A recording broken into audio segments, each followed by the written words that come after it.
नमस्कार दोस्तों, स्वागत है आपका हमारे YouTube channel stock market with Ashish Bansal में। मेरा नाम आशीष बंसल है और अब हम एक बात करने जा रहे हैं एक ऐसी कंपनी की जो वाकई में एक ग्रोथ ओरिएंटेड कंपनी है, फ्यूचरिस्टिक कंपनी है। उस कंपनी के बारे में अभी एक न्यूज़ आ रही है और उस न्यूज़ के बारे में हम बाद में बात करेंगे। बट पहले बात करते हैं कि ग्रोथ होती क्या है, ग्रोथ ओरिएंटेड कंपनी होती क्या है, ग्रोथ क्या चीज़ है। तो ये पिक्चर मिली, बहुत अच्छी पिक्चर लगी मुझे। इस पिक्चर में क्या लिखा है कि growth refers to the structural and psychological changes. मतलब एक जैसे कि एक बीज है, ये बीज जो है वो पौधा बन गया और पौधे से पेड़ बन गया, इसे कहते हैं ग्रोथ। अब जिस कंपनी की मैं बात करने जा रहा हूँ वो एक ऐसी कंपनी है जो एक पेड़ तो थी और इस पेड़ को काट दिया गया, मगर आज भी ये पेड़ बहुत बड़ा पेड़ है। आज भी ये पेड़ बहुत बड़ा पेड़ है। आगे कहते हैं कि growth is a changes in size, change in size. ठीक है, अगर साइज में बदलाव हो जाए तो वो ग्रोथ है। प्रोपोर्शन यानी कि छोटे से बड़ा हो जाए तो वो ग्रोथ है। Disappearance of a old feature यानी कि पुराने तत्व जो हैं, पुराने जो फीचर्स हैं, तत्व जो हैं वो लुप्त हो जाएं और उनकी जगह नई चीज़ों को समावेश कर लिया जाए, नई चीज़ों को जोड़ लिया जाए। एक्विजिशन ऑफ न्यू वंस, ये ग्रोथ है। अब जिस कंपनी के बारे में हम बात करने वाले हैं उसमें ये सारे फीचर्स मौजूद हैं। वो एक छोटी कंपनी थी जो आज एक बहुत बड़ा पेड़ बन चुकी है। उस पेड़ को पिछले दिनों बहुत चर्चा में रही वो कंपनी, उस पेड़ को काटा गया, तोड़ा गया, मगर आज भी वो बहुत बड़ी है।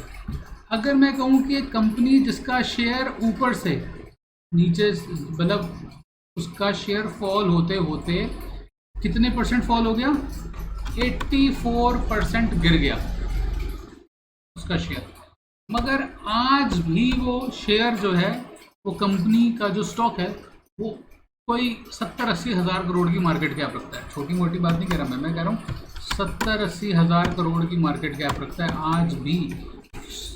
ठीक है, ऊपर से गिरने के बाद भी 80% और 80% गिरने के बाद भी 80 हज़ार करोड़ की मार्केट कैप है। ये करोड़ है, ये हज़ार रुपये। ठीक है, एक ऐसा शेयर जिसमें प्रमोटर होल्डिंग आज भी मोटा मोटा 95% से ज़्यादा की होगी। मतलब प्रमोटर मतलब स्ट्रॉन्ग हैंड्स की जो होल्डिंग है वो 95% से ज़्यादा की होल्डिंग है। और उस कंपनी के बारे में न्यूज़ आ रही है। ज़्यादातर लोग समझ चुके होंगे जो अपडेटेड रहते हैं, बट मैं बता देता हूँ। हम बात कर रहे हैं अडानी टोटल गैस की। उसके बारे में एक खबर आ रही है और ये जो खबर आ रही है ये मैं आपके साथ शेयर कर देता हूँ, हालांकि लिंक भी मैं आपके साथ शेयर कर दूंगा।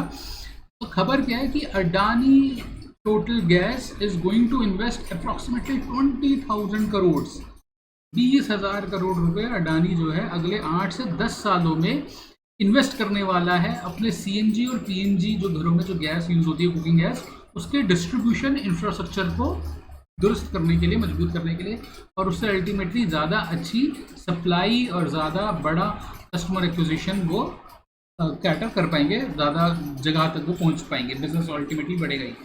तो उनका प्लान ये है कि 18 से 20,000 करोड़ रुपए तो एक्सपेंड करने हैं।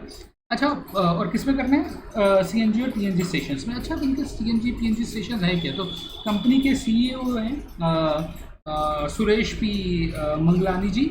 उनके मुताबिक क्या है कि उन्होंने, तो इसमें सारी न्यूज़ लिखी हुई है यहाँ पर कि कंपनी के क्या प्लान्स हैं और क्या नहीं है। तो यहाँ पर इंफॉर्मेशन भी लिखी हुई है कि कंपनी के फिलहाल 460 सीएनजी स्टेशन हैं अक्रॉस द कंट्री। ठीक है, 124 डिस्ट्रिक्ट्स में, और 7 लाख कस्टमर्स हैं अभी कंपनी के, जो एक्सपैंड हो जाएंगे। और कितना एक्सपैंड हो जाएंगे ये इन्फॉर्मेशन कहाँ लिखी हुई है? नीचे लिखी हुई है ये इन्फॉर्मेशन, और उसको लिखा है ये एक्सपैंड करके करीब 1800 सीएनजी स्टेशंस पर आ जाएंगे। यहीं कहीं हमने देखा था 1800। So I am happy to share that your company is going to build over 1800 CNG stations in next 7 to 10 years, right. तो कहाँ तो अभी 400 कुछ स्टेशंस हैं और ये स्टेशंस एक्सपैंड होकर कितने हो जाएंगे? 1800। ठीक है, तो दुगने तिगुने से ज़्यादा इन 10 सालों में, आने वाले 10 सालों में बढ़ जाएंगे। अच्छा, कंपनी जो है के पास सीएनजी के स्टेशन तो हैं, सीएनजी के स्टेशन में बहुत बड़ी बड़ी जगह होती है। अब हम क्या करें, खाली बैठे हुए हैं, है ना, मतलब जगह खाली पड़ी है हमारे पास। अब उस जगह को किस में यूज़ किया जा सकता है?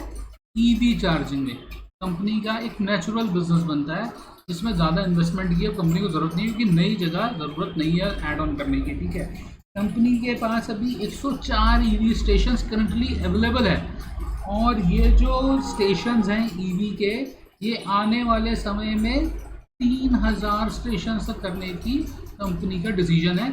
यानी कि जो 104 हैं वो 3000 हो जाएंगे, मोटा मोटी 8-9 गुना इसको बढ़ा दिया जाएगा। ठीक है, इसकी कैपेसिटी को, ठीक है, ज़्यादा 30 गुना के करीब उस कैपेसिटी को ऐड ऑन कर दिया जाएगा। ठीक है, तो ऑब्वियसली बिजनेस बढ़ेगा। कंपनी के और भी बिजनेसेस है।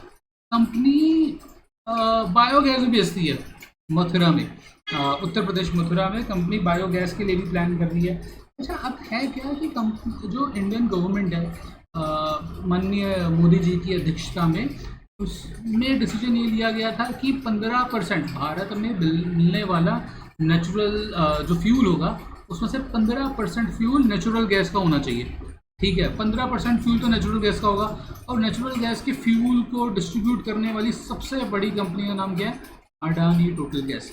अब इसमें से कैसे टोटल क्या है? टोटल गैस जो है ना दोस्तों, ये फ्रांस की कंपनी है और दुनिया की सेकंड लार्जेस्ट कंपनी है टोटल गैस। एलएनजी का प्लेयर जो है दुनिया का दूसरा सबसे बड़ा प्लेयर है। तो टोटल गैस जो है वो, टोटल ग्रुप जो है वो बेसिकली फ्रांस से आता है और अडानी भारत का होता है। ठीक है, तो ये तो फिलहाल स्टॉक के बारे में। जरा इसका थोड़ा सा चार्ट देख लेते हैं।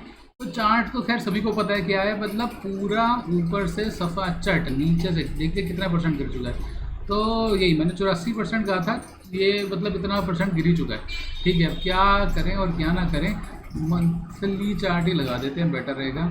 ठीक है, तो ये मंथली चार्ट है, और मंथली चार्ट के हिसाब से ये अपने हाई से अगर देखें तो नीचे जो है कोई वही 84% के आसपास, 83.75% के आसपास गिर चुका है। ठीक है, ऑल दो थोड़ा देखते हैं इसके फंडामेंटल्स देखते हैं अडानी टोटल के। तो अडानी टोटल के जब मैं फंडामेंटल्स देख रहा था तो स्टॉक का पी 131 है। ठीक है, अब देखते हैं क्या है, मतलब ये देखिए कि पिछले 5 सालों में स्टॉक का पी आज भी 129 है।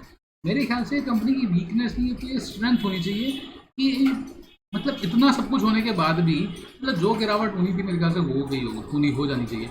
उसके बाद भी स्टॉक का जो पी है वो 131 है। ऑल दो मैं ये बता देना चाहता हूँ, ये किसी भी तरह की स्टॉक रिकमेंडेशन नहीं है, ये सिर्फ एक न्यूज़ आई है और उस न्यूज़ को मैं आप लोगों के साथ शेयर करना चाहता हूँ, तो वो मैं शेयर कर रहा हूँ, अपना व्यू रख रहा हूँ। ये स्टॉक रिकमेंडेशन किसी भी हाल में नहीं है। तो आप ये नहीं कि अडानी का स्टॉक अभी जाके कल के में ऑर्डर प्लेस कर दे अडानी के स्टॉक का, ऐसा कुछ नहीं है। ठीक है, तो कंपनी में नेगेटिव पॉइंट क्या है कि stock is trading 24.3 times of its book value. आज भी कंपनी का जो स्टॉक है वो 24 गुना ज़्यादा ट्रेड कर रहा है, मगर अपने ऑल टाइम हाई पर अगर देखें तो वो 164% चला गया था बुक वैल्यू से। मतलब ये अमेजिंग स्टोरीज है ना, मतलब ऐसा भी हो सकता है कि ये इतना ऊपर चला गया था। ऑल दो मैं बता देना चाहता हूँ कि मैंने अडानी टोटल में कभी भी इन्वेस्टमेंट नहीं किया, क्योंकि कभी मौका ही नहीं मिल पाया। मतलब मेरे को, मैं एंट्री करते टाइम सोच भी नहीं पाता था कि कभी अडानी के स्टॉक को मैं एंट्री कर भी पाऊँगा, नहीं कर पाऊँगा। मैंने कभी नहीं एंट्री करी। एक तो वैसे भी मेरे को अपर सर्किट और लोअर सर्किट वाले स्टॉक्स से थोड़ा डर लगता है। तो बट फिलहाल मैं सिर्फ एक न्यूज़ आपके साथ शेयर कर रहा हूँ। तो दूसरा क्या है कि आप यहाँ पे देख सकते हैं कंपनी के बारे में सारी इन्फॉर्मेशन लिखी हुई है। ROE जो है ना वो शानदार 20.4% है, मतलब और क्या चाहिए। 20.4 मतलब 20 से ऊपर की ROE है। ठीक है, ROC भी इतनी है। स्टॉक पी जो है 131% है, और इंडस्ट्री का पी जो है वो 13.8 है। डिविडेंड यील्ड भी है। अच्छा चलो देखते हैं और क्या प्रॉफिट एंड लॉस स्टेटमेंट्स में क्या है और यहाँ पे बैलेंस शीट में क्या क्या है। अच्छा, उससे पहले यहाँ पर शेयर होल्डिंग पैटर्न देख लेते हैं जो मेरे को सबसे अच्छा लगता है। तो यहाँ पर क्या, प्रमोटर के पास सारा माल है, तो सारा माल तो हमारे सर के पास है। ठीक है, और जनता के लिए सर जी ने कुछ छोड़ा ही नहीं है। और यहाँ पर FIIs ने भी, तो यानी कि जो प्रमोटर्स हैं, FIIs थोड़ा सा माल बेचा FIIs ने, बट अभी बहुत बड़ी स्ट्रॉन्ग होल्डिंग है FIIs की। ठीक है, और हैरानी की बात है कि एक FIIs इसको शॉर्ट करते हैं और कुछ FIIs इसको लॉन्ग रहते हैं। और यहाँ पे DIIs के पास भी अच्छा खासा सामान है, अच्छा खासा माल है जो कॉन्टिन्यूसली बढ़ ही रहा है। ठीक है, इसमें कॉन्टिन्यूसली DIS ने अपनी होल्डिंग बढ़ाई ही है, ऐसा नहीं हुआ है कि ये होल्डिंग गिराई है। ठीक है, और पब्लिक के पास है तो वो ऑब्वियसली माल को ले लिया गया और पब्लिक में इंफॉर्मेशन नहीं है, तो पब्लिक के पास 2.75% माल है, ऑल दो इस फॉल के बाद से पब्लिक का शेयर बढ़ा है। ठीक है, तो ये पूरा केस है अडानी का। अच्छा, अडानी टोटल गैस का, और यहाँ पर कंपनी के प्रॉफिट्स भी हैं। ठीक है, अच्छा देखते हैं। और तो रिजर्व्स कंपनी के पास बहुत बढ़िया है भाई, तो कंपनी के रिजर्व हर साल में बढ़े हैं, वेरी गुड ग्रोथ है। ठीक है, स्ट्रक्चरल चेंजेस दिख रहे हैं उनको, और CWIP तो मैसिव है, मैसिव मतलब ये तो मतलब बेहतरीन है। तो जो इतने साल कॉन्टिन्यूसली बढ़ रही है, और बोरोइंग ऑब्वियसली बढ़ेगी क्योंकि बहुत ज़्यादा इंफ्रास्ट्रक्चरल बेसिस पर है। 18 हज़ार करोड़ की तो इन्वेस्टमेंट करनी पड़ रही है, जहाँ इतनी कंपनी की मार्केट कैप होती है। ठीक है, और इनको इतनी इन्वेस्टमेंट करनी पड़ रही है, और सबसे बड़ी बात है वो भी शॉर्ट टर्म में ही है, मतलब 1100 करोड़ का कोई शॉर्ट टर्म बोरोइंग नहीं है, कोई ऐसा नहीं है कि लेकर लगकर भूल जाएंगे। ठीक है, तो यहाँ पर उसके बाद अगर हम देखें तो ठीक है। अच्छा, यहाँ पे देखते हैं ऑपरेटिंग जो मेरे को चीज़ समझ में आ रही है, यहाँ पे देखिए कि OPM थोड़ा सा कम हुआ है, 20% पर है इस time operating profit margin. Covid के टाइम पर ये थोड़ा बढ़ गया होगा क्योंकि यहाँ पे सेल्स भी देखिए यहाँ पे कम हुई है कोविड के करस्पॉन्डिंग, और उसके इम्पैक्ट में शायद ये बढ़ाया होगा क्योंकि प्रॉफिट पे कोई भी डेंट नहीं आया, प्रॉफिट पे आँच नहीं आने दी, प्रॉफिट तो बढ़ा मगर उनने भेजा यानी कि कंपनी ज़रूरत पड़ने के टाइम पर अपना प्रॉफिट बचा सकती है, राइट। उसको चलना आता है, उसको काम करना आता है, एक तरह की मोनोपोली दे रही है वो कंपनी। ठीक है, तो ये भी एक अच्छी बात है। तो यहाँ पर आप देख सकते हैं कि अगर कंपनी, अगर हम प्री कोविड लेवल के साथ कंपेयर करें तो अभी जो सेल्स हैं उस सेल्स पर अगर 27% और 26% का मार्जिन आएगा तो 6-7% तो ऐसे ही इंक्रीज़ कर देगी। तो जहाँ कंपनियाँ 6-7% का OPM परसेंटेज इंक्रीमेंट करने में, तो मतलब मेरे ख्याल से तेल निकल जाएगा कंपनियों का। ये तो कर सकते हैं 7% इंक्रीमेंट, है ना।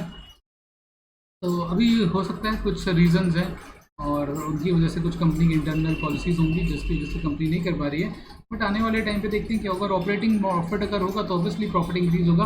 बट जिस हिसाब से CWIP है, जिस हिसाब से CWIP है दोस्तों, तो सेल्स तो बढ़ेंगी ही बढ़ेंगी। आने वाले टाइम पे ये सेल्स डबल होती हुई दिखाई देंगी, नो डाउट के डबल होती हुई दिखाई देंगी। तो ये overall stock market Adani total का मेरा ओवरव्यू था। स्टॉक रिकमेंडेशन नहीं है क्योंकि इसका फेयर प्राइस क्या है, ख़राब है नहीं है, ये कुछ नहीं बताया हमने, इस बारे में मैं कोई डिस्कशन भी नहीं कर रहा हूँ।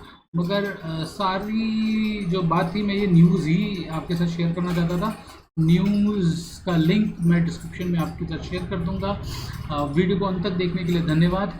ये किसी भी तरह की स्टॉक की रिकमेंडेशन नहीं है, और आप अगर स्टॉक में इन्वेस्ट करेंगे तो अपने ड्यू इंटेलिजेंस के साथ ही इन्वेस्ट करेंगे, हमारी तरफ से स्टॉक रिकमेंडेशन नहीं है।